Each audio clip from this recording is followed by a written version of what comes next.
Night had fallen like a shroud over the hills of Gilboa, and Saul sat alone in his tent, staring into the dying embers of the fire. The wind howled through the camp, rattling the shields propped in the dirt, but it carried no word from God, no dream, no vision, no whisper from the prophets. Heaven had gone silent. Outside, the army of Philistia gathered like a rising storm. Their torches glimmered on the horizon, an ocean of fire licking at the darkness. Saul's heart pounded with the hollow rhythm of fear. He had fought many battles, but never like this, not abandoned, not blind. He had prayed, he had fasted, he had called for the Urim, for the prophets, for dreams. Nothing came. God had turned his face away, and Saul could feel the void like ice on his skin. He could still remember the last time he had seen Samuel alive, the prophet who had anointed him king. Samuel's eyes had been like flint, cold and unyielding. "You have rejected the word of the Lord," he had said, "and he has rejected you as king." That sentence had followed Saul like a shadow. Now Samuel was dead, buried at Ramah, and the silence of heaven echoed louder than any enemy's war cry. Fear rotted his resolve. He paced his tent, armor clinking softly, mind spiraling. If he could just speak to Samuel one more time, hear his counsel, maybe there was still hope. But necromancy was outlawed in Israel. By Saul's own command, the mediums and spiritists had been driven out or killed. To seek one now was not just desperate, it was treason against God. And yet he could not stop thinking of it. Outside, the wind shifted, carrying the faint rumble of distant war drums. The Philistines were moving. Time was collapsing around him. Saul summoned 2 of his most trusted men, cloaking himself in a plain robe instead of royal armor. "Find me a woman who can speak with the dead," he whispered. They hesitated, eyes darting like frightened deer. "My lord, you know the law." "Find her," Saul snapped, and the firelight showed the cracks in his face. That night they slipped from the camp, 3 dark figures riding through the hills like hunted things. The moon was thin and cruel. Hours passed. Finally, at the edge of the valley, the men stopped before a crooked hut crouched among the stones, its door barely hanging from its frame. "Endor," one of them breathed. The word felt like a curse. Saul dismounted, the earth cold under his feet. This was where he had come, the place even his own laws had forbidden. He knocked once. The door creaked open, and the stench of herbs and old smoke drifted out. A shadow moved inside, a woman, bent and hooded, her eyes glinting like coals. "What do you want?" she rasped. "Consult a spirit for me," Saul said, forcing the words past his teeth. "Bring up the one I name." She stiffened. "You know what Saul has done," she hissed. "He has killed all who summon the dead. You are setting a snare for my life." "As the Lord lives," Saul swore, "you will not be punished for this." Silence pulsed between them. Then the Witch of Endor turned and shuffled deeper into her lair. Saul followed into the darkness, every step pulling him further from the world of the living. The air was thick, humming with a presence that was not entirely human. Dried bones hung from the rafters. Jars of blackened roots lined the shelves. She gestured to a circle etched in ash on the dirt floor. "Who shall I bring up for you?" "Samuel," he said. The name cracked in the air like thunder. The witch froze. For a heartbeat, the room seemed to tilt. Then she knelt, muttering words older than kings, her hands trembling over the ashes. Saul stood at the edge of the circle, heart hammering, watching the forbidden door creak open. He thought he heard something beyond the veil, a rustle like dry leaves, a whisper rising from beneath the earth. And then the witch screamed.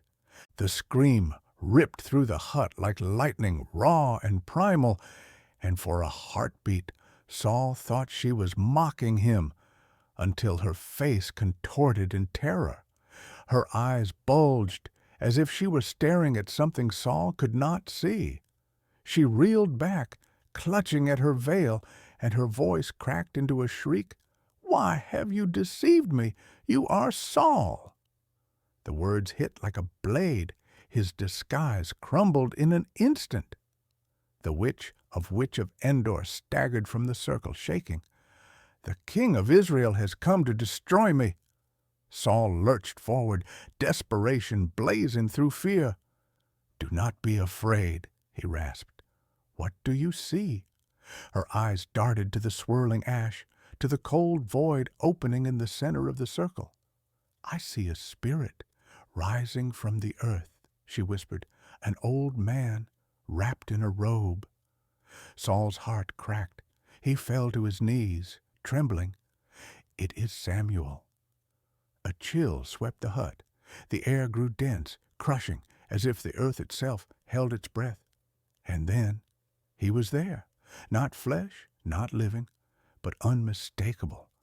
Samuel rose from the darkness like a drowned man pulled from a black river, his form shivering between substance and smoke. His eyes, pale and unblinking, fixed on Saul. And Saul collapsed face first into the dirt. "Why have you disturbed me?" Samuel's voice thundered like earth-splitting. "To bring me up." Saul's words stumbled over each other, raw with panic. "I am in great distress. The Philistines are waging war against me, and God has turned away from me. He answers me no more, not by prophets, not by dreams. So I have called upon you to tell me what to do." Samuel's shape flickered, his face hard as stone. "Why ask me, since the Lord has departed from you and become your enemy? The Lord has done as he spoke by me. The kingdom has been torn from you and given to David, because you did not obey his command concerning Amalek. The Lord has torn the kingdom from your hand. Moreover," his voice sank to a graveled whisper, "tomorrow you and your sons will be with me, and God will give the army of Israel into the hand of the Philistines." Silence hit like a hammer. Saul's body went slack, as if his bones had turned to sand. He lay sprawled on the ground, armorless, trembling, lips bloodless. Samuel's form withered like smoke and wind and was gone. The witch stood rigid, her eyes wide and hollow. The circle lay empty, the ashes still, but the air stank of something ancient and wrong. Saul rose slowly, like a man climbing out of his own grave. His men grabbed his arms, but he wrenched away, face gray as old ash. The witch tried to offer him food, her hands shaking. "You must eat," she pleaded, "or you will not make it back." He sat at her crooked table like a corpse dressed as a king, eating bread he could not taste, staring into nothing. Outside, the wind howled over the stones. Tomorrow, Samuel had said, tomorrow. Saul walked into the night like a condemned man, and the darkness swallowed him whole. Dawn bled over the mountains like a wound. The valley of Jezreel lay still beneath it, a basin of quiet death. Then the horns of Philistia split the silence, and the world exploded. Arrows screamed through the sky. Spears clashed like thunder. The armies collided in a howl of iron and blood. Saul led the charge from the ridge, his sword flashing, his war cry tearing from his chest like fire, but his heart was hollow. The words of Samuel echoed in his skull, louder than the clash of war. By midday, the slopes of Mount Gilboa ran red. Philistia's chariots chewed through the lines of Israel like wolves through lambs. One by one, Saul's sons fell. Jonathan, the faithful, cut down and trampled into the dust. Abinadab and Malchishua slain beside him. Saul saw their banners crumble, heard the screams rippling like fire through the ranks. The sky blackened with arrows. Then pain like lightning tore through him, a Philistine arrow punching deep into his flesh. He staggered, choking, blood spilling down his armor. The battlefield blurred, a whirl of broken men and screaming horses. He fell to his knees. Around him, the last of his guard were butchered like cattle. The Philistines closed in, their spears glinting, their laughter cold and savage. Saul's vision dimmed. He clutched his sword, every breath a knife. He knew what awaited him if they took him alive: mockery, torture, a slow death in chains. He thought of Samuel, of the circle of ashes, of the promise of tomorrow. He turned to his armor-bearer, voice cracking. "Draw your sword and thrust me through, lest these uncircumcised men come and thrust me through and abuse me." The boy's eyes were wild. "I cannot." Saul's hand shook as he gripped the hilt. There was no thunder now, no voice from heaven, only silence. He fell forward on his own blade. The last kingly breath left him in a crimson sigh. When the Philistines found the bodies, they cut off Saul's head and stripped his armor, nailing it to the walls of Beth-shan. His body they hung on the gates like a trophy. And in Endor, perhaps, the witch felt the air shift, like a door slamming in the dark. Night returned to Gilboa, silent and cold. The battlefield lay strewn with the corpses of Israel, their armor cracked, their banners drowned in mud. Vultures circled above the ruins of a kingdom, but not all had abandoned their king. When the people of Jabesh-Gilead heard what the Philistines had done, they rose in the darkness, a band of loyal men stealing through the night. They crept to the walls of Beth-shan, hearts hammering, and cut down the body of Saul and his sons from the gates. They carried the fallen king back across the river, through fields that whispered with ghosts, and gave him fire and burial, ash to ash, dust to dust. Yet the story did not burn away. The shadow of Witch of Endor lingered, her name whispered in corners, as if speaking it too loudly might summon her again. Some said she had called up not Samuel at all, but a demon wearing his face. Others swore it truly was the prophet, torn unwilling from rest to speak judgment.